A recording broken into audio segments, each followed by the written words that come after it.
예, 시청자 여러분 인터뷰를 시작하겠습니다. 제주 4.3 사건은 대한민국 현대사의 비극으로 6.25 전쟁 다음으로 많은 인명피해가 난 그러한 사건이죠. 최근에 이 4.3 사건에 대해 남조선 노동당 공상 세력이 대한민국의 탄생을 저징하기 위해 폭동 반란을 일으켜 국가에 항적한 사건으로 규정한 책이 나왔습니다. 저자는 4.3 특별법이 헌법이 명시하고 있는 국민의 소중한 기본권을 침해하고 있음을 지적하고 이를 또 알리고자 합니다. 이 4.3 특별법 왜 위헌인가 바로 이 책인데요. 네, 이 책의 저자이신 전민정 제주 4.3 사건 재정립 시민연대 대표님 모십니다. 반갑습니다. 예, 안녕하세요. 또 이렇게 귀한 시간 내주셔서 감사합니다. 네, 불러주셔서 감사합니다. 네, 뉴데일리 TV 시청자분들께 인사 좀 부탁드리겠습니다. 뉴데일리 TV 시청자 여러분 안녕하세요. 만나 뵙게 돼서 반갑습니다. 저는 전민정입니다. 네, 감사합니다. 제주 4.3 사건 재정립 시민연대군요. 네. 예, 혹시 뭐 약칭은 어떻게? 4.3 시민연대. 4.3 시민연대로. 네. 예, 어떤 단체인지 소개 부탁드려도 될까요? 저희가 2021년 1월 달에 4.3 역사 왜곡을 시정하기 위해서 예. 결성된 시민단체입니다. 주로 저희 이제 4.3 전문가들, 네. 군 출신, 4.3 유족들, 네. 법학자, 역사학자, 또 시민 단체들이 함께 활동을 하고 있습니다. 네. 그래서 저희 단체에 대해서 궁금하신 분들은 홈페이지 제주43.kr을 검색하시면 저희의 활동 사항을 보실 수 있습니다. 네, 제주43.kr. 방금 말씀하신 그 이 구성원들 중에 유족들 말씀하셨잖아요. 네네. 보통 이제 모르는 일반 사람들이 생각하는 유족들이란 네. 아무래도 이제 좌파 진영 정부 네. 이쪽 사람들에게 이제 한마디로 이제 보상 관련된 네. 예, 그런 이렇게 좀 주장이나 입장을 갖고 계신 분들로 많이 좀 비춰져 있습니다. 네. 근데 좀 색깔이 다르게 느껴지네요. 제주도에 예. 좌파 유족회가 있고 예. 우파 유족회가 있습니다. 아, 그래요? 네. 예. 나뉘어져 있는데 예. 우파 유족회는 사회단체로 인정을 못 받았어요. 좌파 유족회만 인정을 받아서 예.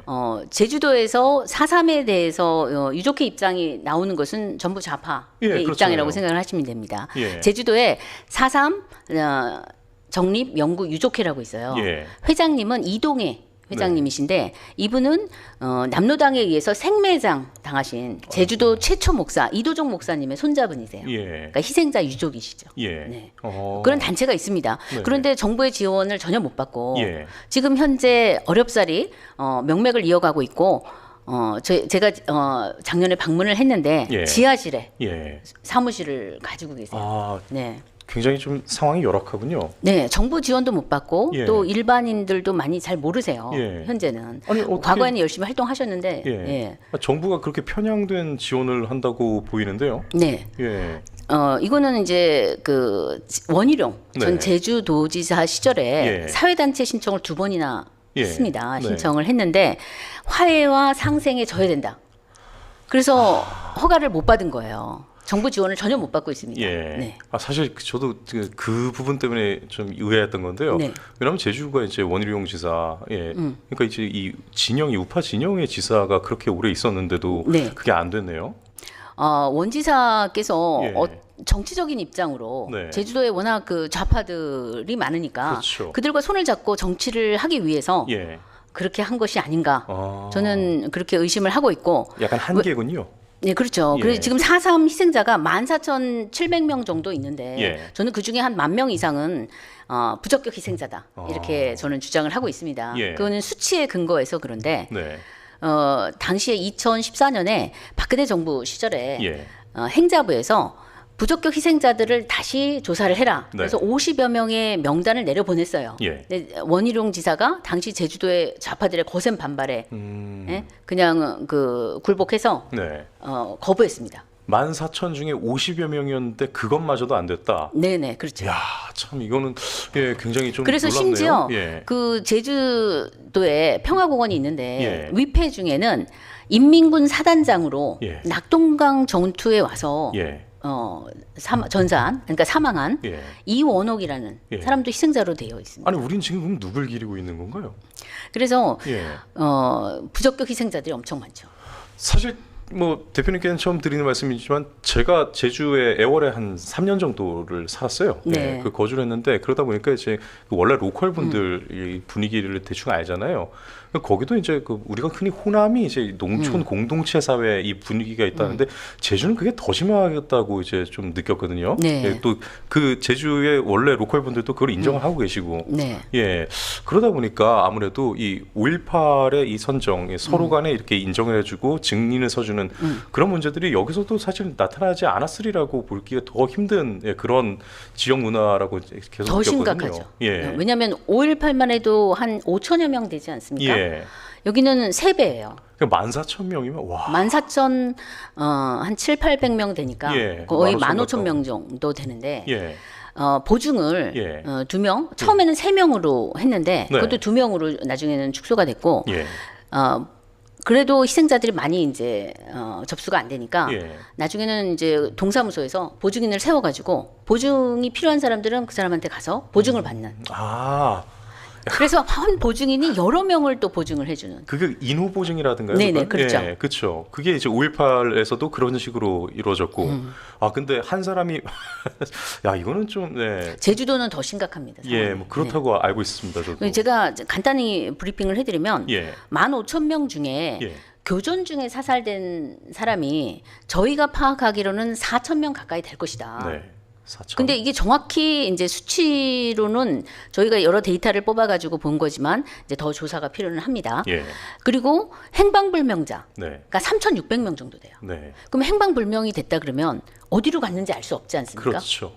그런 분들이 어떻게 희생자가 되죠? 일본으로 갔는지, 네. 미국으로 갔는지. 예. 그 3,600명 중에는 수용되어 있던 사람도 있어요. 네. 6.25가 터지면서 인민군이 내려와서 예를 들면 서대문 형무소에 옥문을 열었습니다. 예. 그럼 좌익 사범들인데 네. 그분들이 어디로 갔을까요? 그럼 당연히 예, 북으로 갔겠죠. 예. 북으로 갔든지 예.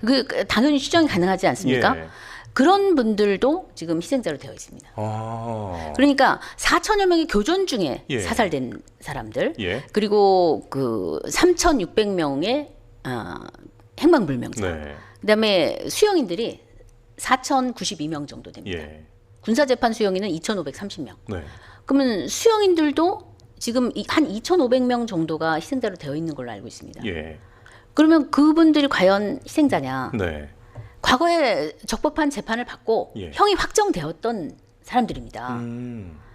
이 희생자라고 하면 무고하거나 그러니까요. 공산폭동 반란에 가담하지 않았어야 않았거나.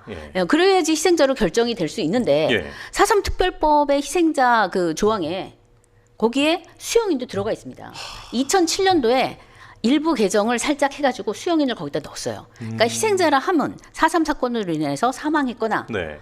후유 장애가 있거나 예. 행방불명이 되었거나 네. 그리고 수용인으로서 예. 희생자로 결정된 사람을 말한다. 이렇게 정의가 돼 있는 거예요. 방금 그 일부 개정 말씀하셨잖아요. 네. 이게 좀 특징인 것 같아요. 이게 좌파 진영에서 이 어떠한 그 희생자 뭐 그렇게 기린다고 하면서 자기들이 주도를 해서 하는 일들은 법이 개정될 때마다 계속 이게 늘려가고 있습니다. 그죠? 네. 그런데 그걸 굉장히 좀 뭐랄까요, 세밀하고 좀 정확하게 하는 게 아니라 대충 좀 뭉뚱그리는 그런 경향이 있는 것 같아요. 본인들한테 유리하게 바꿔가는 거예요. 그러니까요. 그리고 처음에 이제 기존에 네. 그 사회 다수를 점하고 있는 예. 그 세력에 의해서 뭐 터부시되거나 네. 또 문제 제기가 될 것 같으면 예. 일단 그 부분을 이렇게 조용히 넘어갑니다. 아. 그리고 조용해지면 그때 가서 다시 그거를 개정. 슬그머니. 예, 그렇죠. 예. 그래서 살라미 전술로 예. 해서 지금 4.3 특별법이 2001년도에 처음에 예. 특별법이 만들어졌을 때는 그때 당시 김대중 대통령이 뭐라 그랬어요? 4.3은 공산폭동 반란이 맞지만 네. 무고한 희생자가 있기 때문에 억울함을 풀어줘야 된다. 예. 그런 취지로 특별법을 통과시키고 그리고 위원회를 구성해서 보고서를 만들고 이렇게 됐는데 예. 2년여간의 그 자료 수집과 보고서를 만드는 그 과정에서 그 위원회의 다수가 좌파가 점했어요. 예. 근데 의사 결정을 어떻게 했냐? 다수결로 했어요. 보수 우파 의원들이 아무리 주장을 해도 전혀 이쪽의 정당한 주장이나 어떤 입장은 의견 예. 이런 것들은 반영이 되지 않는 구조였습니다. 그러니까 구조적으로 그렇게 되어 있었고, 그렇네요. 예, 그나마 처음에는 공산폭동 반란으로 시작한 것이 김대중 대통령이 사망하시고 자서전이 나왔어요. 본인이 네. 사망한 이후에 자서전을 출판하라고 이렇게 해서 자서전이 2010년 그쯤에 나왔는데 예. 거기서는 그 양민학살로 공산폭동 반란이 예. 아니고 양민학살로 둔갑이 돼 있어요. 그렇게 정의가 바뀌었습니다. 참 정말 이게 문제가 상당히 심각해 보입니다. 네, 지금 그 하신 말씀 중에 한국 사회는 좌편향 세력에 의해 역사가 왜곡되는 아픔을 겪고 있다. 네. 야, 정말 이게 많은 분들이 공감하실 그런 글인데요. 그 중에 4.3 특별법이 헌법이 명시한 기본권을 침해한다고 하셨잖아요. 네네. 이 저서의 제목이기도 하죠. 네네. 4.3 특별법 왜 위헌입니까? 일단 현재 상황을 조금 말씀드리면 예. 4.3 특별법으로 인해서 4.3 보고서가 대한민국 입장이 아닌 남로당의 입장에서 쓰여졌어요. 예. 그래서 진상을 남로당 입장에서 왜곡하고 있고 네. 또 수많은 부적격 희생자들이 결정되었고 그리고 지금 특별법에 재심 조항이 있는데 재심으로 인해서 공산폭동 반란에 가담했던 가담자들, 수용인들을 포함해서 예. 이런 사람들이 전부 재심으로 무죄를 받고 있습니다. 한 4천여 명 돼요. 네. 예, 그런 현황 속에서 그럼 4.3 특별법 왜 위헌인가? 네. 첫 번째는 이 인민민주주의를 지향한 공산폭동 반란을 옹호하는 것은 우리의 헌법의 핵심 가치인 자유민주적 기본 질서를 침해하는 것입니다. 그렇죠. 예. 그리고 두 번째는 제가 좀 전에 말씀드렸던 재심. 네. 그러니까 특별 재심, 직권 재심 규정이 있는데 이 재심으로 즉 입법으로 과거 재판을 무효화시키는 효과를 가져오고 있습니다. 네. 재심을 다 받아주고 원래 재심은 어렵거든요. 네, 그렇죠. 예, 정말 그 특별한 사유가 있어요. 사유가 있어야 재심을 받아주는데 4.3의 경우에는 그냥 다 받아줍니다. 재심을 수용인들은. 예. 예, 그래서 입법을 통해서 과거 그 재판의 결과를 무효화시키는 효과를 가져오는 것은 삼권 분립 위반이다. 삼권 분립 위반이다. 네. 예. 그렇네요. 이게 예. 보통 그 일반인들 같은 경우는 그 사법부에서 이게 재심 과정으로 넘어가기 위해서는 또 엄청나게 좀 힘든 그리고 긴 기간이 필요한데 네. 이것은 그 입법에 의해서 그 모든 과정을 깡그리 그냥 무시해 버리고 예. 그냥 또 바로 그냥 진행해 버리는. 네. 이게 보통 이게 특별법이 아니고서야 일반 법에서는 이게 이루어질 수 없는 부분이겠죠. 네, 그렇게는. 그럼요. 예. 그러니까 명백한 신증거가 예. 있거나 예. 그거는 확정 판결에 준하는 예. 그런 증거가 있어야지 재심을 받아줍니다. 음. 그래서 삼권 분립 위반이고 예. 그다음에 남로당과 같은 이 공산당의 반체제적이고 네. 반헌법적인 이런 정체성을 저희가 받아들이게 되면은 대한민국의 국가 전체성이 점차 이제 변질이 되겠죠. 예. 결국 국가가 소멸할 수 있습니다. 그렇죠. 네, 그런 그래서, 위험이 있고. 예, 아까 말씀하신 그 자유민주적 기본 질서를 해야 한다. 예, 거기에 위배된다만 해도 사실은 위헌의 요소는 충분하겠군요, 진짜. 물론이죠. 예. 그래서 저는 이 4.3 특별법이 대한민국 역사상 최악의 악법이다. 최악까지. 예. 그 저는 정도로 높게 보고 계신 건가요? 그럼요. 모든 헌법 원리, 예. 우리의 핵심적인 헌법 가치, 예. 국민의 기본권 이런 것들을 다 건드리고 있습니다. 예. 그런 것이고, 예. 그다음에 이제 저는 또 국민주권 침해다. 네. 왜 그러느냐? 우리 자유민주적 기본 질서라든가 네. 국가의 정체성 이런 것들은 대통령이나 국회의원이 정하는 것이 아닙니다.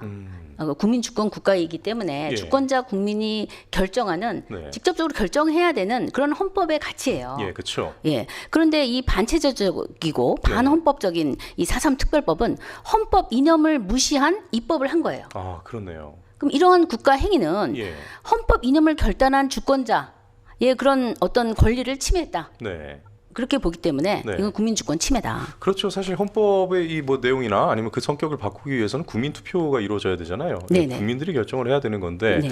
그런 게 아니라 일단은 입법부에서 이렇게 밀어붙인 결과로 이게 침해가 되고 있는데 예. 네, 이제 이해가 됩니다. 네. 그리고 이제 예. 국민의 기본권 중에서 특히 평등권과 재산권. 평등권과 재산권. 예, 재심 사유 없이 재심을 받아주고 예. 또 무죄를 만들어서 보상을 해주거든요. 예. 그러면 4.3 수용인과 일반 국민을 합리적 이유 없이 차별하는 거예요. 예. 일반 국민은 재심받기 어려운데 네. 4.3 수용인들은 법으로 그러니까요. 다 재심을 받게 해주고 평등권에 위배되네요. 네, 그렇죠. 그리고 1인당 희생자가로 선정이 되면 지금 1인당 9천만 원까지 보상을 받거든요. 네. 그럼 그 제사를 지내주는 사촌까지 받아갈 수 있습니다. 왜냐하면 당시 희생자들은 대부분 고령이고 그러니까요. 생존 희생자들이 얼마 안 되거든요. 예. 그러면은 제사를 지내주는 사촌까지 지금 보상금을 받아가는데 이거는 국민의 재산권 침해다. 예. 저는 너무나 지금 속이 시원한 부분이 네. 지금 뭐 이제 좌파 진영에서 계속 이렇게 막 보상 이렇게 사실은 그게 그 선거 공학이잖아요. 자기들한테는. 그러니까 이게 보상으로 그러니까 이 국민의 세금을 자신들이 명분을 삼아가지고 최대한 많이 뿌려줘서 이 사람들이 미래의 자신들을 찍는 지지자가 되게 만들려는 그런 선거공학적인 그런 측면에서 네. 다른 모든 가치들을 깡그리 무시하는 행태인데 네. 여기에 대해서 국민들의 재산권의 침해다 네. 이렇게 얘기해 주시는 분이 없었어요. 저 속이 다 시원합니다. 정말 예, 아유 감사합니다. 정말 무고하고 네. 규칙 사회가 없는 분. 예, 그런데 억울하게 희생을 당하신 분, 네. 그런 분들만 저희가 네. 희생자로 선정해서 네. 보상이 필요한 보상을 해드려야 되고 예. 위령을 해드려야 되고 예. 그런 것이죠. 그렇죠. 이게 어디 뭐 하늘에서 떨어진 돈이 아니라 국민 세금이고 다 국가 예산이기 때문에 여기에 대해서 면밀하게 세밀하게 따져야 돈이 아까워서가 아니죠. 그래야 또 기리는 입장에서 또 더 그 기리는 그 가치에 대해서 더 숭고하게 생각하는 거고. 예. 그래서 4.3 특별법이 파괴하는 것 중에 정의 파괴가 있습니다. 정의 파괴. 역사도 파괴하고 헌법도 파괴하고 예. 뭐 문화 파괴, 시스템 파괴 여러 가지가 있지만 정의를 파괴한다. 네. 어떤 측면에서 그러냐?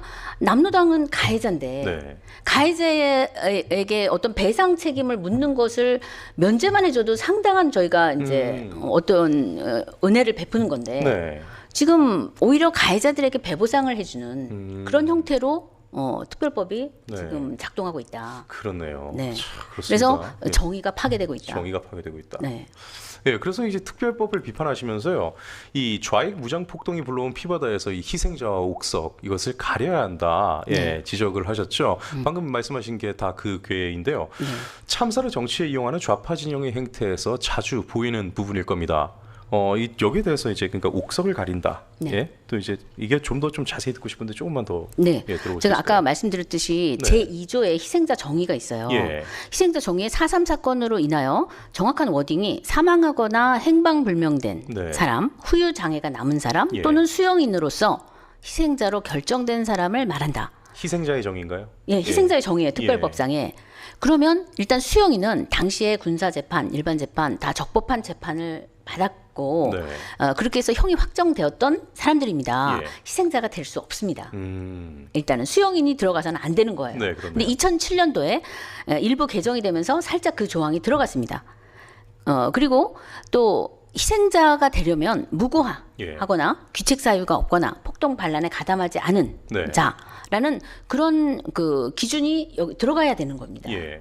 그런데 그런 것이 없이 지금 희생자 정의가 되어 있다라는 네. 거. 그러네요. 그러니까 지금 이제 우리가 과연 누구를 기리고 있는 건지에 대해서 제대로 알 수가 없게 지금 만들어버리는 그런 부분이 될 텐데요. 그런데 이게 4.3 사건이 이 특별법에 따라서 이제 당시 위원회도 구성이 되고 그리고 진상규명 보고서까지 이게 다 나온 부분이잖아요. 네네. 예. 근데 진상규명 과정에서 뭐 그 과정이나 결과 무엇이 잘못됐습니까? 지금 이제 희생자 선정팀이 있고 위원회, 예. 그다음 보고서 작성팀 이제 네. 두 팀으로 이렇게 구성돼서 활동을 했습니다. 예. 제가 아까 모두에서 말씀드렸지만 위원회가 다수가 좌파였고 네. 그런데 의사결정 과정은 다수결로 결정이 됐습니다. 음. 그리고 4.3을 통일운동으로 보는 시각을 예. 가진 그런 역사학자들이 참여를 했어요. 아. 그럼 4.3이 통일운동이면 무슨 통일운동이냐? 공산통일운동이잖아요. 그러니까 주사파적 세계관인데요. 이건? 그렇죠. 예. 그때 당시 강만길 예. 이나 뭐 서중석 교수 이런 분들은 그런 남로당적인 어떤 가치관을 인정하는 그런 기류였어요. 예. 그래서 일단은 희생자 선정에 있어서 우파는 헌재에서 제시한 기준이 있습니다. 예. 2001년도에 그 4.3 특별법에 관해서 헌재에서 그때 이제 그 결정을 한 바가 있는데 그 남로당의 핵심 간부 중간 간부, 또 방화자, 살인자는 네. 희생자가 될 수 없다. 예. 자유민주주의를 공격한 자들은 우리의 헌법 체제 안에서는 보호받을 수가 없다. 네. 이런 결정을 했거든요. 예. 그들은 보호받을 수가 없습니다. 네, 그렇죠. 대한민국에서. 네. 그런데 그래서 이제 우리 보수 우파 측 의원들은 수용자나 인민유격대 네. 이런 사람들을 제외하는 어떤 구체적인 기준을 만들어서 예. 희생자를 천정을 해야 된다. 예. 근데 그게 전혀 받아들이지가 않은 거예요. 그때 당시 좌파 위원들은 어떻게 주장을 했느냐? 예. 이념을 떠나서 네. 좌우를 떠나서 모두 희생자로 삼아야 된다. 네. 그 결과적으로 그렇게 되고 있습니다.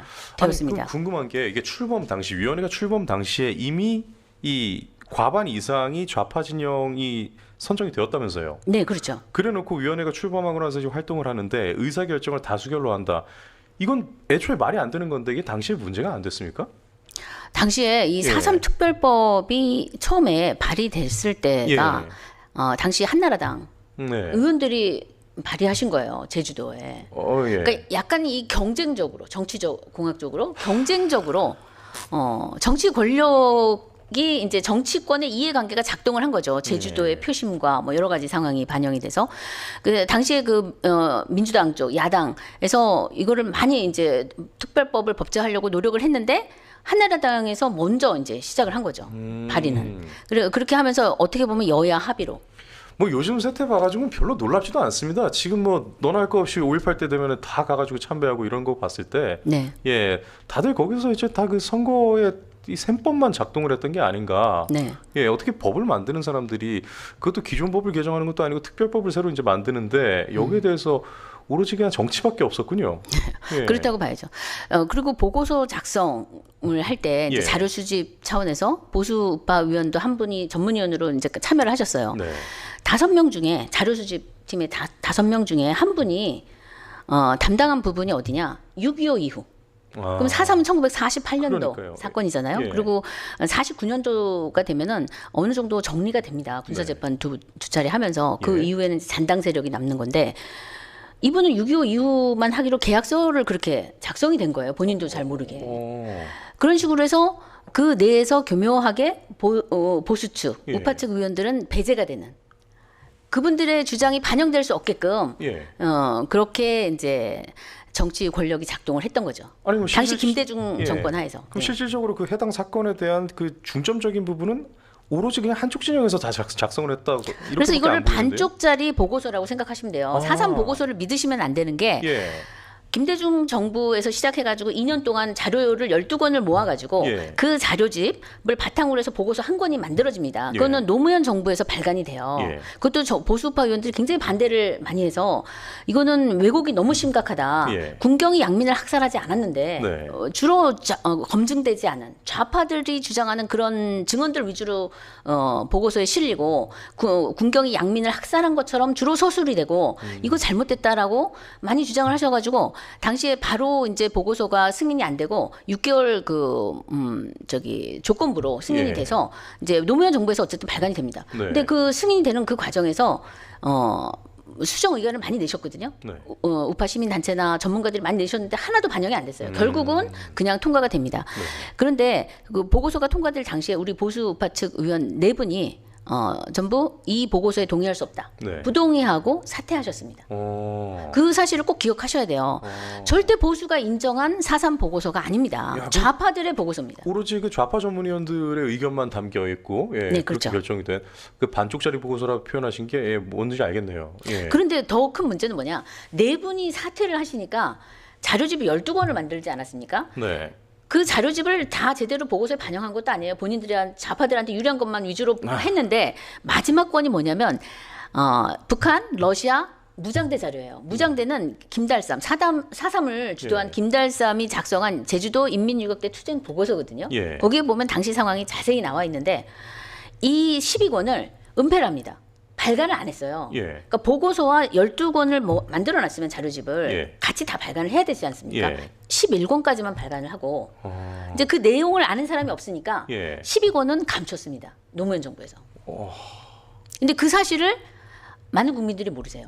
물론 제주도 인민유격대 투쟁 보고서는 그 외에 이제 다른 경로로 많이 유통이 됐어요. 왜냐하면 한라산 알고 있다라는 책으로 문창송 선생님이 그 책을 95년도에 발간을 해놨거든요. 예. 그러니까 그 내용을 대부분은 알고 계신데 당시 북한의 자료, 또 김달샘 북에 가서 한 연설문, 뭐 러시아의 자료 여러 가지들을 종합해 보면 소련과 북로당, 남로당의 한반도 공산화 전략 가운데에서 일어난 6.25 전의 전초전, 예. 게릴라전이었다라는 것을 우리가 알 수 있는데 예. 그 자료집은 지금 발간이 안 되고 있습니다. 저희는 갖고 있는데 네. 왜냐하면 당시에 그 위원회에서 활동하셨던 위원들께서 저희 고문님이세요. 예. 그래서 그분들이 이제 당시에 활동하실 당시에 받았던 자료 네. 한 30권을 만들어서 내부적으로만 보고 발간을 안 한 자료죠. 참 근데 이건 뭐 의도적인 은폐네요. 이거는. 예. 네, 그래서 저희가 이제 이 문제를 계속 그 정부 부처에 항의를 하고 예.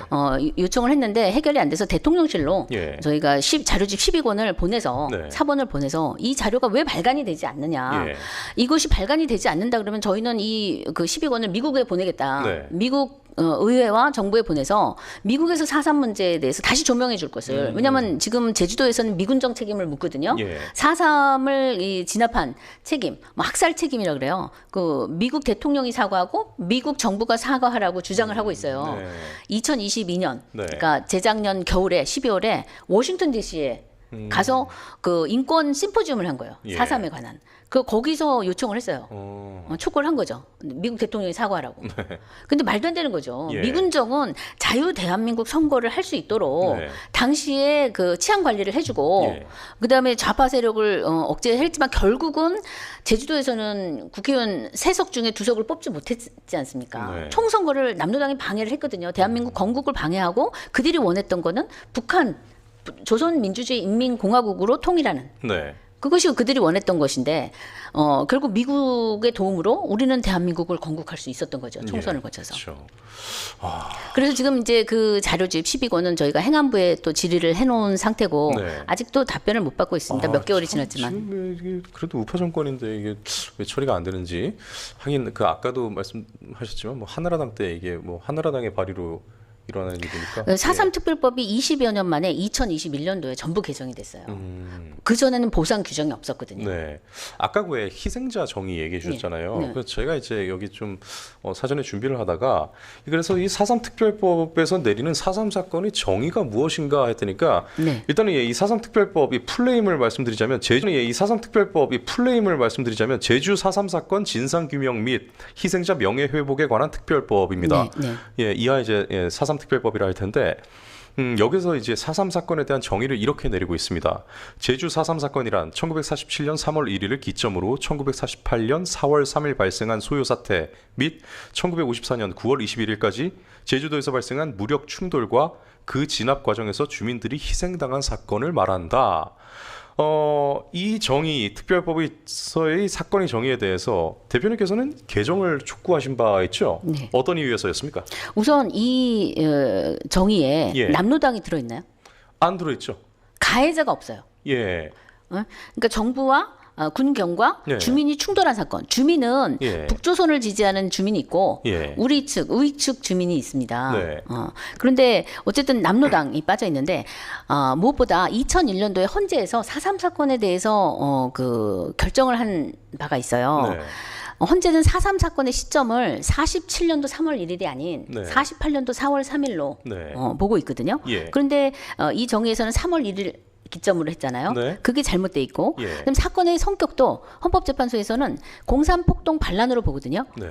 근데 특별법은 무력 충돌과 소요 사태. 마치 부당한 공권력에 저항한 네. 항쟁이나 봉기인 것처럼 네. 그렇게 해놨어요.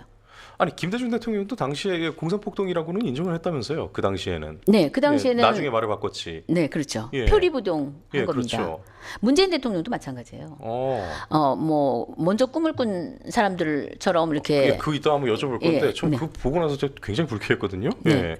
와, 참. 그다음에 예. 또 그 헌재가 사건의 주체는 남로당 제주도 당으로 명시를 했는데 예. 여기 빠져 있죠. 네. 그다음에 목적은 건국 방해라. 라고 단선 단정 반대라는 네. 거를 헌재에서 밝혀놨는데 여기 들어있지 않습니다. 네. 그리고 또 헌재는 당시에 그 북한과의 연계성 자료가 부족하기 때문에 앞으로 연구를 할 것이다라는 것을 제시를 했는데 예. 자료집 12권을 모아놓고도 발간조차 안 했지 네, 않습니까? 그쵸. 네. 그래서 이 그 소련과 북한 네. 또 남로당 중앙당과의 그 연계성이 예. 지금 드러나 있음에도 불구하고 네. 발표를 안 하고 있다. 네. 이 문제. 그럼 대표님, 어차피 정치권이 이걸 합의가 이루어질 거라고는 기대도 안 합니다만 네. 이 정의에 대한 개정을 이제 촉구를 하셨으니까 네. 대표님께서 혹시 만들어 보신 정의 같은 를 따로 이렇게 뭐 준비하신 건 있으신가요? 제가 지금 예. 갑자기 여쭤봐가지고 좀 죄송하긴 한데요.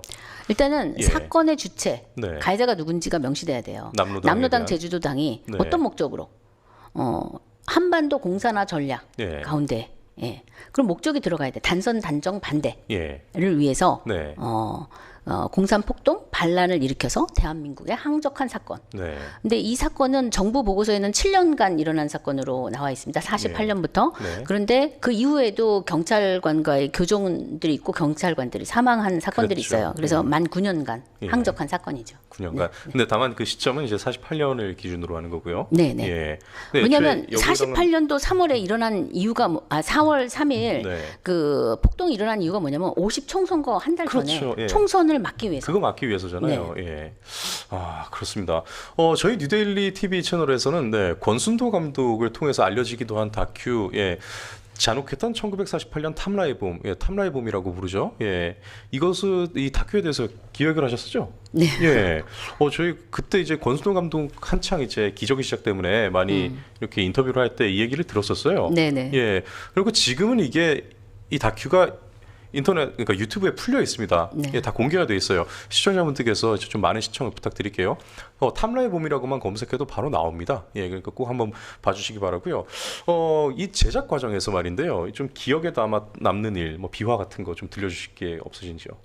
저희가 처음에는 예. 저희 이제 전문위원들이 계신데 예. 이분들의 증언이라든가 이런 거를 이제 영상으로 담아 놓으려고 네. 그렇게 해서 작업이 시작됐는데 어느 날 이제 우리 감독님이 이걸 영화로 만들면 좋겠다. 다큐 영화로 만들어서 극장에서 상영하고 싶다. 예. 그렇게 하셔가지고 결국은 이제 제가 기획을 하고 네. 우리 또 김재동 목사님 예. 계신데 4.3 전문가 예. 또 많이 그 활동을 하셔가지고 영화로 만들어져서 네. 저희가 이제 허리우드 극장을 비롯해서 전국 그쵸. 극장에 이제 상영을 하게 됐죠. 네. 네. 그 기간이 굉장히 짧고 네. 급하게 만들어져가지고 좀 부족한 점이 있습니다. 예, 그래서 저희가 이제 그때 당시에 작품 끝나고 나서 네. 후속작을 언젠가는 만들어야 되겠다. 그래서 우리가 연구 성과를 더 축적을 하고 예. 그다음에 이제 시나리오가 중요하니까 네. 시나리오를 바탕으로 해서 기회가 되면 이제 후속작을 만들자. 네. 그런 계획까지는 갖고 있습니다. 그럼 뭐 인터뷰 같은 거 이렇게 하시다 보면 이게 뭐랄까요, 그 한마디로 그냥 그 개인의 그 경험이나 기억에 의존을 해야 되잖아요. 네. 이걸 뭐 영화에 실지를 못 하는데 사실상 뭐 더 많은 이야기가 있었다거나 그런 부분도 있나요? 그래도 많은 증언들을 많이 담아놓기는 했어요. 예. 근데 이제 민감한 부분들, 네. 아직 저희가 완전히 다 연구가 되지 않은 예. 이제 서북 청년단이라든가 예. 이런 부분들은 저희가 영화에 담기가 조금 어려웠어요. 내부적으로도 서북 청년단 논란이 있었고, 네. 근데 저희는 서북 청년단이라든가 군경의 진압작전으로 예. 그 당시 4.3의 그 공산폭동 반란이 네. 정리가 됐지 안 그랬으면은 진압이 힘들었을 거라고 봐요. 당시 예. 제주도가 한 70에서 80% 정도 좌익 성향이 강한 네. 그런 섬이었습니다. 예. 그 과거 대검찰청 그 기록인 수사 기록인 좌익 사건 실록에도 보면 예. 제주도의 한 8할 80%가 좌익 세력이라고 이렇게 나와 있어요. 기록상. 지금도 크게 다르지 않은 것 같습니다만. 네. 네. 그래서 근데 그 이 서북 청년단이라든가 뭐 그런 뭐 고문 사례 뭐 여러 가지 주장을 하는데 좌파들은 예. 우리는 그거를 정확한 근거를 가지고 반박을 해야 되기 때문에 그 부분은 저희가 조금 더 네. 이제 추후의 과제로 남겨뒀습니다. 예. 과연 저들의 좌파들의 주장을 어디까지가 우리가 인정을 해줄 수 있는 것인가 네. 그 데이터를 저희가 이제 다 예. 정리를 해가지고 네. 근데 이제 결론은 제 개인이 갖고 있는 결론은 우리 서북 청년단은 건국의 공로자다. 예. 이제 그런 부분을 저희가 부각을 해서 이제 새로운 그 후속작들을 만들지 않을까 생각합니다. 후속작 기대가 되네요. 이게 사실 이번에 그 건국 전쟁이 117만 관객을 이제 동원하는 기염을 토했는데 결국 이제 미디어의 힘이 중요하다는 거는 뭐 예전부터 알려져 있던 일이지만 이게 우파 진영에서도 가능할까라는 그 의문에 네. 이번에 희망의 불씨가 이제 지펴졌잖아요. 네. 예, 후속작 한번 기대를 하겠습니다. 예, 그리고 네. 그 제작 과정이나 이렇게 그 이어나가는 부분이 있어서 저희의 도움이 필요하면 적극적으로 돕겠습니다. 아우 감사합니다. 네, 고맙습니다. 네, 문재인 전 대통령 아까 그 잠깐 언급이 나왔었는데요. 네. 2020년 4.3 추모식이었죠. 네네. 예, 이렇게 얘기를 했습니다, 여러분. 제주는 해방을 넘어 진정한 독립을 꿈꿨고 분단을 넘어 평화와 통일을 열망했다. 누구보다 먼저 꿈을 꾸었다는 이유로 제주는 처참한 죽음과 마주했다고 발언했습니다. 이 추도사 속내가 무엇이겠습니까? 제 의견은 예. 문재인 대통령의 속내는 예. 공산 통일이 되지 않은 것이 아쉽다. 는 뜻이고 네. 공산 통일 운동을 칭송하는 것이다. 그 베트남 그 회고할 때랑 똑같네요. 네. 예. 저는 그렇게 생각을 했고 예. 이것은 국가보안법 위반이라고 판단을 했습니다. 당시에. 예. 그래서 2020년 6월에 제가 문재인 전 대통령을 국가보안법 위반으로 고발을 했습니다. 검찰에 예. 고발해서 검찰 항고 재항고까지 했는데 예. 뭐 결국 기각됐지만 네. 어쨌든 기록을 남겼습니다. 기록을 이거는 남겼네요. 국가보안법 위반이다. 네. 그래서 저희가 그 6월 4일에 고발을 했는데 자유연대와 함께 예. 같이 고발을 했는데 그 이후에 그게 보고가 됐는지 네. 6.25 기념식에서 네. 어조가 바뀌었어요. 약간 톤이 예. 그 약간 반공 쪽, 약간 우클릭하는 좀 그런 쪼랑네요. 네. 그래서 저희가 그때 이거 4.3 네. 이거 명백한 국가보안법 위반이다 네. 했기 때문에 이렇게 막 나가다가는 나 임기 후에 깜방할 수도 있겠다 싶었나 보죠. 네, 근데 이분이 정말 비겁한 것이 예. 언젠가는 이제 한번 공개 질문을 해보고 싶은데 어떤 건가요? 4.3 먼저 꿈꾼 사람들이 이렇게 무자비하게 탄압을 받았다 이런 식으로 말을 했잖아요. 예. 그런데 저희 그 유족 중에 몇 분이 이제 민사소송을 걸었습니다. 문재인 대통령께 예. 이제 명예훼손. 명예훼손으로. 네. 예. 그래서 이제 소송을 하는 중에 재판부에다 어떤 것을 제출을 했느냐. 예. 4.3의 가해자는 남로당인 것은 네. 다툼 없는 사실로 인정을 했어요. 음. 그리고 4.3의 시작은 47년 3월 1일이 아닌 48년 4월 3일이라는 네. 것도 인정을 했습니다. 예. 재판부에서 그거를 괘씸하게 생각을 했는지 네. 재판 판결문에다 그거 내용을 넣어놨어요. 문재인 대통령의 입장을. 네. 그러니까 남로당은 가해자임을 다툼 없는 사실로 인정을 했습니다. 본인이. 네. 그런데 왜 4.3 추념식에서 이 사람들이 먼저 꿈꾼었다고 탄압을 받았다. 이런 네. 식으로 추념식을 하는지 예. 추념사를 하는지 너무 비겁하지 않습니까? 그렇죠. 게다가 저도 이제 저 개인적으로도 누구보다 먼저 꿈을 꾸었다는 이유로 처참한 죽음과 마주했다라고 했는데 대체 그 꿈이라는 게 문재인 대통령이 주장하는 꿈은 어떤 꿈이었는지도 궁금하고요. 네. 물론 궁금하다는 게 아니라 의심이 간다는 얘기겠죠. 예. 참 공산 통일의 꿈이죠. 그러겠죠. 예. 다 그 얘기겠죠. 네. 그럼 왜냐하면 남로당의 꿈이 예. 당시에 남로당이 그 세력이 뭐를 했냐? 김일성 만세, 예. 스탈린 대원수 만세, 조선민주주의 인민공화국 만세 예. 그런 세력이었거든요. 네. 물론 뭐 시대적 상황을 뭐 고려하지 않을 수는 없다 하지만 당시에는 뭐 국민들이 이제 공산주의가 더 좋은 줄 알고 있던 국민들도 뭐 많았고 어찌됐건 간에 근데 그때 희생당하신 분들에 대해서 뭉뚱그려서 다 저렇게 북을 추종하던 사람이었다, 그 체제를 추종하던 사람이었다 이런 식으로 추도사를 해버리는 것과 이게 뭐가 다르냐는 거죠. 명예훼손으로 충분히 고심합니다. 네. 참 이해가 됩니다. 그리고 지금 그 기사를 하나 좀 부탁드립니다. 이 기사인데요. 사실 제가 대표님을 처음 접했던 게 바로 이 기사예요. 네. 이 고 박진경 대령 추모식 기사였습니다. 네. 여기서 이제 추모사를 이제 하시는 여기 대표님 모습이 이렇게 사진에 나와 있네요. 그런데 이 박진경 대령 어떤 사람이었습니까? 박진경 대령 대한민국 육군장 1호세요. 네. 그러니까 48년도 이제 4.3이 폭동이 발생하고 한 달 후에 5월 6일에 제주도에 부임을 합니다. 네. 그래서 이분이 이제 그 처음에는 양민들을 보호하기 위해서 네. 계몽 활동을 하셔서 선무공작을 주로 하시고 그리고 이제 그 게릴라와 양민을 분리하는 분리작전 그 이후에 이제 진압 을 해서 그 분리 작전을 하신 분인 거군요. 예, 그렇죠. 근데 제주도에 5월 6일에 부임하시고 43일 만에 암살당하세요. 예. 그러니까 이분이 작전을 사실상 할 수 있는 시간이 없었어요. 굉장히 유능한 지휘관이셨는데 예. 그리고 당시에 이제 남로당 중앙당에서도 보니까 박진경은 굉장히 자기들 입장에서는 위험한 사람이다 이렇게 판단을 했는지 5월 6일 부임했는데 5월 10일에 이제 4.3 그 폭동의 주동자 김달삼하고 군 내의 프락치가 만나서 문상길 네. 그래서 이제 박진경 대령을 암살하는 거를 이제 모의를 합니다. 아, 예. 예. 그래서 오자마자 모의를 했네요, 거의. 예, 그렇죠. 나흘 만에. 예. 그래서 박진경을 제거해야 된다. 예. 이제 그렇게 해서 6월 18일에 그 부하들에 의해서 암살되시죠. 당시에는 군대 내 또 경찰 내에도 프락치들이 엄청 많았습니다. 그랬겠죠. 네. 예. 그래서 박진경 대령은 유능한 지휘관이고 네. 또 그분의 죽음으로 인해서 이 군대 내 공산 세력을 제거하는 네. 또 계기가 되었고. 예. 그런데 문제는 뭐냐? 박진경 대령께서는 이제 부임하시고 한 달 동안에 뭐 선무공작, 예. 또 분리작전, 네. 그리고 그 이제 군을 정비하시는 그런 일을 하다 보니까 5월 말까지도 6월 초까지도 제대로 된 작전을 하지는 못하셨어요. 네. 그래서 그때 당시에 작전으로 게릴라와 교전 중에 사살된 게릴라 수가 한 25명 정도밖에 안 됩니다. 예. 그런데 지금 제주도에서는 어떻게 주장을 하느냐? 박진경 대령은 학살의 주범이다. 6천여 명을 학살했다. 6천여 명이요? 예, 이렇게 주장을 하고 있어요. 예. 그 6천 명은 어떤 숫자냐? 4월 3일부터 한 2달 정도에 예. 걸쳐서 이제 폭동이 일어났으니까 예. 경찰 지서들이 습격당하고 그러니까 이제 많이 검거를 해서 연행을 해서 이제 조사를 하지 않았겠습니까? 그 한 6천 명 정도가 이제 조사를 받았어요. 예.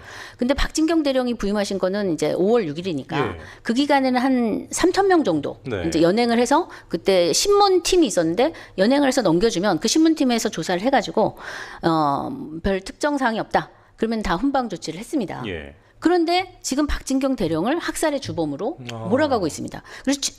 그래서 최근에 예. 재작년에는 제주도에 있는 좌파 16개 단체가 어떤 짓을 했느냐. 예. 박진경 대령 추도비가 있어요. 네. 제주도민들이 세워주신 거예요. 예. 당시에. 그런데 그 추도비에다가 그 철창을 갖다 뒤집어 씌웠습니다. 테러네요. 예, 그렇죠. 예. 역사의 감옥이다.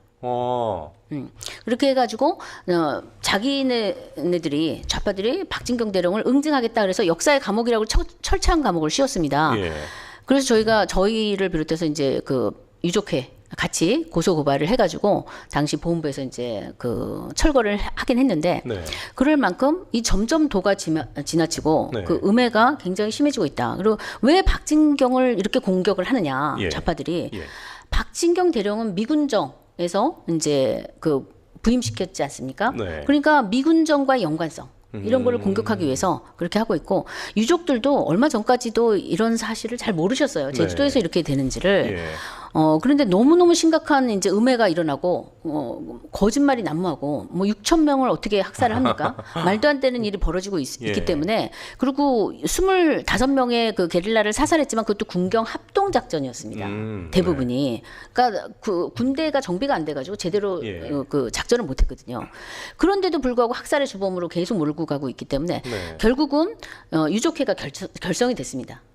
박진경 대령 유족회가 결성이 됐고 예. 그리고 이제 다음 달에는 그 책이 나올 거예요. 네. 그 박진경 대령에 대한 음해, 네. 이 진실을 밝히기 위한 예. 제주 4.3 사건과 박진경 대령이라는 책이 지금 준비되고 있습니다. 오. 다음 달에 나올 것이고 그 예. 책이.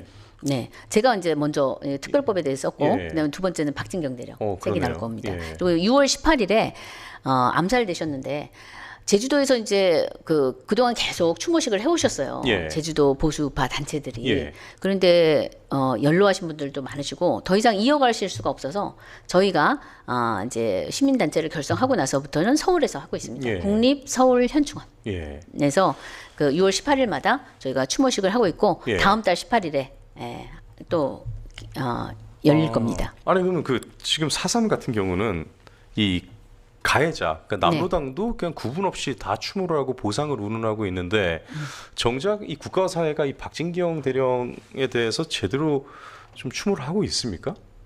그렇지 못하죠. 원래 추모비가 예. 그 제주도 예. 예, 일종의 현충원 같은 예. 그 호국원에 그 입구에 있었는데 예. 제주도 좌파들이 그 추도비를 너무너무 싫어했어요. 저거를 뽑아서 반토막을 내야 된다. 항상 그 제주도 의회에서 막 그런 말들이 난무했는데 예.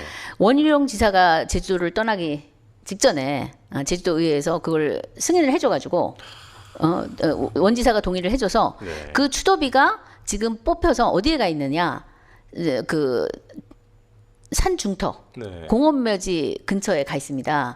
그런데 문제는 거기는 그 묘지로 조성이 되어 있지 않아요. 예. 그냥 갖다 처박아 둔 거예요. 그래서 한번 제주도 가시면 우리 예. 박진경 대령 그 추도비를 한번 꼭 가보시면 좋겠습니다. 이번에 갈 때 한번 가보겠습니다. 네. 이따 끝나고 나서 좀 위치를 좀 알려주십시오. 네. 예. 이거 시청자분들께도 좀 알려드려야겠네요. 그래서 저희가 지금 예. 이 제주도의 그 좌파들의 공격이 너무 심각하고 예. 또 정부에서는 이런 현실을 잘 알지 못합니다. 네. 저희가 제주도 보훈청이나 그 뭐 계속 항의를 하고 있지만 네. 그렇게 큰 도움이 되지는 않는 것 같습니다. 그래서 때가 오면 적절한 시기에 저희가 유족회와 함께 또 예. 법적 조치도 할 예정입니다. 참, 정말 일단은 또 공영방송 다큐멘터리에서도 부적절하게 미화가 된 일이 있었습니다. 네. 이 논란을 또 지적을 하셨었고 네. 역사 교육에서의 문제점도 꾸준하게 지적해 오셨죠. 네. 결국 교육과 문화의 영역에서 계속 문제가 발생하고 있는데요. 이를 해결하기 위한 방향의 활동도 좀 계획을 하고 계신지요? 네. 그 최근에는 KBS 공영방송이잖아요. 그러니까요. KBS 제주가 암살 1948이라는 예. 다큐를 만들어서 예. 박진경 대령은 제주도민을 위해서 암살할 수밖에 없었다. 그래서 그 암살자인 문상기를 마치 의인인 양 그 사람이 그 하사관 당시 인가요? 문상기를 중위. 예, 네. 중이에요. 예. 네. 네, 그렇죠. 그 그리고 오히려 밑에 그 손선호 하사가 있고. 네, 그럼 총살됐어요. 암살자를 오히려 의윤화시키고. 네, 그렇죠. 근데 그 밑에 있던 사람은 총살이 됐다고요? 문상길도 총살됐고. 그럼 평가가 끝났는데 무슨 의윤화를? 그런데 지금 예. 총살된 지역, 수색 지역에 가서 초원제를 드리고. 제주도에서는 그 심지어 제주도 그 인민유격대 네. 두 번째 사령관이 이덕구인데 이덕구도 아주 묘지가 굉장히 잘 조성이 돼 있습니다. 가족묘가 예. 거기 가서 이번에도 또 제사 비슷하게 지내더라고요. 그렇게 하고 있습니다 지금 상황이. 아이고, 참, 기가 막히네요. 진짜. 그래서 저희 단체는 예. 이런 모든 투쟁에 있어서 그 시작은 연구다 네. 이렇게 생각을 하거든요. 그래서 연구하고 그 연구 성과를 바탕으로 교육하고 네. 또 그걸 바탕으로 저희가 소송 제기 등 투쟁을 네. 하면서 예. 이것을 애국 문화로 확산을 해야 된다. 네. 이제 이런 방침을 가지고 활동을 해서 예. 연구는 저희가 이제 두 번째 책이 나오고 올해 말에는 4.3 통사를 예. 또 발간을 할 예정이에요. 통사. 통사는 뭐냐? 정부 보고서가 대한민국 입장에서 쓰여진 보고서가 아닙니다. 네. 그래서 저희는 대한민국 입장의 보고서를 다시 쓰려고 합니다. 그거는 저희 주관적인 그런 네. 것이 아니라 네. 정부에서 이미 수집해 놓은 그 많은 자료들. 예. 그런데 제대로 인용을 하지 않았어요. 알았던 것. 예. 그걸 바탕으로 해서 저희는 정확한 데이터, 네. 역사적 사실에 근거해서 예. 보고서를 다시 작성하려고 합니다. 그리고 또 헌법의 가치에 정확하게 맞춰진. 네, 그런, 그렇죠. 네.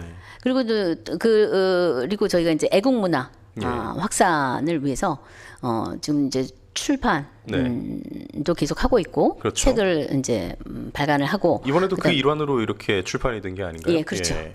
그다음에 이제 이런 연구 성과를 바탕으로 저희가 이제 다큐멘터리라든가 네. 이런 거 문화로 확산을 하려고 합니다. 그리고 특별법은 왜 위헌인가 이 책이 먼저 나온 이유는 저희가 네. 2021년도에 4.3 특별법이 전부 개정이 되면서 예.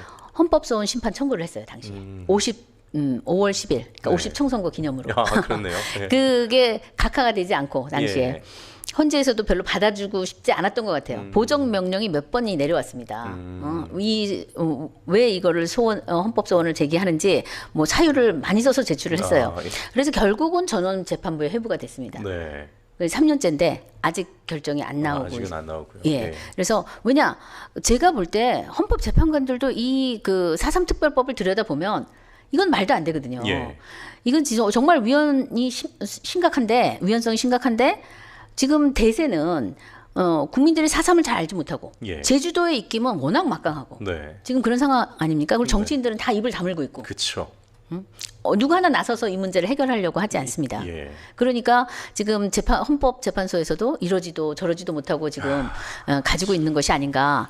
그런데 작년에 태영호 의원께서 네. 중요한 증언을 하셨어요. 그렇죠. 예. 네.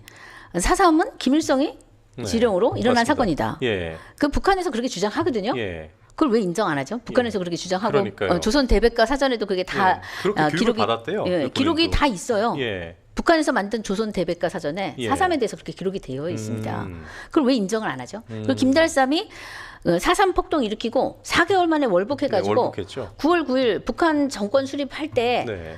김달삼이 뭐가 됐느냐? 거기 국회의원도 되고 그 다음에 김일성과 함께 49인으로 된 헌법위원회가 있어요. 예. 거기 헌법위원이 됩니다. 어. 그러면 북한을 정권 수립에 지대한 공헌을 한 거 아닌가요? 예. 제주도에서? 그렇죠. 와, 참. 아이고. 그런데 참 거듭 말씀드리지만 예. 그 아까도 이제 그 의원들, 국회의원들 얘기, 입법부 쪽 얘기하면서 무책임한 사람들이 만들어 놓은 특별법을 또 비겁하게 계속 외면하고 있기 때문에 계속 이어지는 문제인데 대단히 안타깝게도 이 작금의 대한민국은 4.3 사건의 진실을 밝히는 건 대표님께 죄송한 말씀이지만 표장사가 되지는 않습니다. 예, 현실이죠. 그렇죠. 때문에 정치권이 이 문제에 진심으로 나설 것 같지가 않습니다. 정치권이 적극적으로 나서게 할 방법이 좀 없을까요? 저희가 이제 마지막으로 기대하는 것은 예. 그 저희 헌법소원 제기했다고 말씀드렸잖아요. 예. 그러니까 이 헌법소원을 이제 제대로 헌재에서 예. 어떤 정치적인 그 재판하지 말고 예. 정말 헌법 정신에 입각해서 바르게 결정을 해준다면 예. 또 이제 해결이 될 수 있다. 네. 왜냐하면 그렇게 되면은 국회와 정부가 네. 그동안에 했던 정책이나 법률을 다시 이제 진실과 정의에 입각해서 네. 개정을 해야 됩니다. 네. 그래서 저희가 기대하는 거는 이제 헌법재판소의 그 결정을 기다리고 있고 네. 반드시 위헌이 돼야 되고 네. 위헌이 될 수밖에 없는 그런 법이에요. 정말 악법이고. 그 다음에 한 가지 더 기대하는 건 작년 8월에 혹시 아시는지 모르겠는데 대한민국 국회에서 미국의 책임을 묻는 결의안이 또 발의가 됐습니다. 4.3 사건에 대해서. 죄송합니다. 모르고 있었습니다. 모르시나요? 예. 그러니까 작년 4월에 예. 그러니까 이게 다 연결되는 사건인데 그 전년도 12월에 예. 아까 말씀드렸는데 제주도에서 그 좌파 유족회 등이 가서 그 미국에 가서 미군정 책임을 네, 물었잖아요. 워싱턴에 가서 예, 일단, 미국 대통령 사과하라, 미국 예. 정부 사과하라 그랬잖아요. 예. 그리고 나서 4월에 제주도 의회에서 예. 미군정 책임이다. 이거 결의안을 냈어요. 제주도의회에서. 네, 예. 그렇죠. 그리고 나서 8월에 예. 더불어민주당이 또 이걸 받아가지고 예. 미군정 책임을 묻는 또 결의안을 통과시키고 예. 법률로서는 예. 법에다는 미군 정책을 못 넣으니까 네. 이제 한국과 대한민국과 미국이 공동 조사해야 예. 된다. 이런 조항으로 해서 법률안을 또 발의를 했습니다. 그래서 국회에서도 이렇게까지 진행이 되고 있는데 예. 지금 이거 제가 아까 시스템 파괴라고 말씀드렸잖아요. 입법, 행정, 사법 어떤 위헌적인 행위가 있을 때 네. 이걸 견제를 해서 막아줘야 되는데 예. 이게 지금 스크리닝이 전혀 되지 않습니다. 걸러지는 작용이 안 되고 있어요. 예. 그래서 제가 작년 사실 8월, 9월 그쯤에 그 미국을 다녀왔습니다. 네. 그러니까 서풍이 불기를 희망하면서 거기 가서 제가 이제 주요 도시를 다니면서 그 4.3이 어떻게 왜곡이 되어 있는지 그 문제를 제가 이제 강연을 좀 몇 군데서 했어요. 예. 저는 이제 국내적으로 이게 조율이 안 되고 해결이 안 된다. 그러면은 미국에 이런 자료들을 다 보내서 대한민국에서는 4.3이 이렇게 왜곡되어 왔다. 예. 그러니까 지금 이쪽에서 그 의원들이나 제주도 쪽에서 또 대한민국 정부가 주장하는 바를 그대로 믿지 말고 네. 자료를 근거로 다시 조사해야 된다. 예. 그 미국에는 많은 자료가 있을 거라고 봅니다. 그리고 이거는 미군정 책임이 아니고 미국은 우리의 은인인 나라예요. 그렇죠. 예, 공산화를 막아준 막아준 나라죠. 은인인데 네. 지금 4.3 공산폭동 반란의 책임을 미군정에 묻겠다? 이 말도 안 되는 일이 벌어지고 있는 것에 대해서 미국의 어떤 외교적인 압박을 예. 대한민국 정부에 해주기를 네. 또 저는 기대하고 있습니다. 그렇네요. 외교적 압박. 예.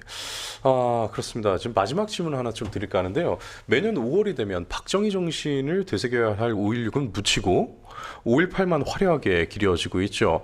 4월의 제주 역시 마찬가지입니다. 뭐 가장 잘 아시겠죠, 대표님께서. 시청자와 우파 시민들의 당부를 한다면 어떤 말씀을 드리시겠습니까? 아는 것이 힘이다. 아는 것입니다. 네, 거짓은 예. 반박하지 않으면 진실이 돼버립니다. 그렇죠. 어느새 그렇게 돼버려요. 예. 그래서 특히 4.3을 이제 이런 역사 왜곡을 반박을 하려면 지식이 있어야 됩니다. 예. 그래서 4.3을 공부를 해야지 네. 이렇게 그 역사 왜곡이 네. 또 뭐 이렇게 먹혀들지 않을 것이다. 네. 거짓이 설 자리가 없다. 네. 이렇게 생각을 하고 또 한 가지 더는 지금 역사 전쟁 또 법률 전쟁의 최전선에서 저희와 같은 또 시민 단체들이 예. 활동을 하고 있는데 많이 응원을 해주시면 네. 또 저희가 싸우는데 큰 힘이 될 것 같습니다. 네, 혹시 또 뭐 단체를 후원하거나 그러한 정보가 있으면 저희한테 알려주십시오. 이 방송에 나갈 때 같이 좀 알리도록 하겠습니다. 네, 저희가 이런 책을 이제 발간하는 것도 예. 어떻게 보면 저희 자비량 후원 하시는 분도 계신데 네. 저희 자비로 다 출판을 하는 겁니다. 그렇죠. 그리고 두 번째 나오는 책도 예. 박진경 대령님에 관한 그 책도 유족회에서 네. 또 자체적으로 다 부담하셔서 예. 그렇게 저희가 하고 있습니다. 그래서 이 문제에 많이 관심을 가져주시고 예. 함께 힘을 모아주시면 참 좋을 것 같습니다. 아유, 예, 감사합니다. 그렇습니다. 이게 결국 이제 아는 것이 힘인데, 예, 지금 정보의 홍수 속에서 4.3 사건에 대해서 온라인에서 알기 위해서 검색을 하면은, 네, 수도 없이 많은 자료가 나오는데 대부분 다 이제 좌파 진영의 입장에서 이제 쓰여진 예, 그러한 내용들이 대부분이죠. 그렇기 때문에 어떠한 텍스트북이 필요합니다. 그래서 왜 참 대표님께서 이번에 예, 참 올해 이게 3월 말에 이게 지금 나왔죠, 이 책이. 조금 늦어져서 예. 네, 4월 말에 4월 말에 나왔나요? 예. 4월 말에 나온 이 책, 4.3 특별법 왜 위헌인가? 이 책에 대한 많은 관심 부탁드리겠습니다. 여러분, 이 책이 4.3 사건에 대해서 계속 이제 관심을 가지고 우리가 있어야 되는데 여기에 대해서 사실 좀 많이 알아야 되지 않습니까? 저들이 이게 어떤 식으로 공작을 하고 선동을 하는지 그러기 위해서는 우리도 알기 위해서는 이게 잘 정리된 어떠한 텍스트북이 필요하기 때문에 지금 이렇게 마침 다행스럽게도 예, 그러한 4.3 사건에 대한 텍스트북이 나왔습니다. 여러분 4.3 특별법 왜 위헌인가 많은 관심 부탁드리겠습니다. 네, 오늘 네, 이렇게 짧지 않은 시간 네, 저희 인터뷰 시청해 주셔서 많은 분들께 감사드리면서요. 대표님과는 네, 앞으로 이제 6월에도 또 대표님께 저희가 좀 의견을 구하고 예, 이런 일들이 좀 많이 생길 것 같은데요. 네. 예. 그리고 추가적으로 아까 말씀하신 그 다큐멘터리 후속편, 네, 그것 좀 꼭 좀 잘 좀 진행해 주시기 바랍니다. 네. 네. 아유, 또 제2, 제3의 감사합니다. 건국 전쟁처럼 네, 이렇게 해서 확실하게 다 알리고 억울한 사람들을 다 이렇게 최대한 줄여서 그리고 또 우리가 알게 모르게 우리의 적인데. 추모를 하면서 우리의 세금을 써갔던 그런 사람들을 다 없애서 진정한 추모가 될 수 있도록 예, 그 취지를 살릴 수 있도록 대표님께 많은 부탁을 드리겠습니다. 네, 감사합니다. 고맙습니다. 네, 시청자 여러분 인터뷰 이만 마치도록 하겠습니다. 시청해 주셔서 감사합니다. 네, 감사합니다.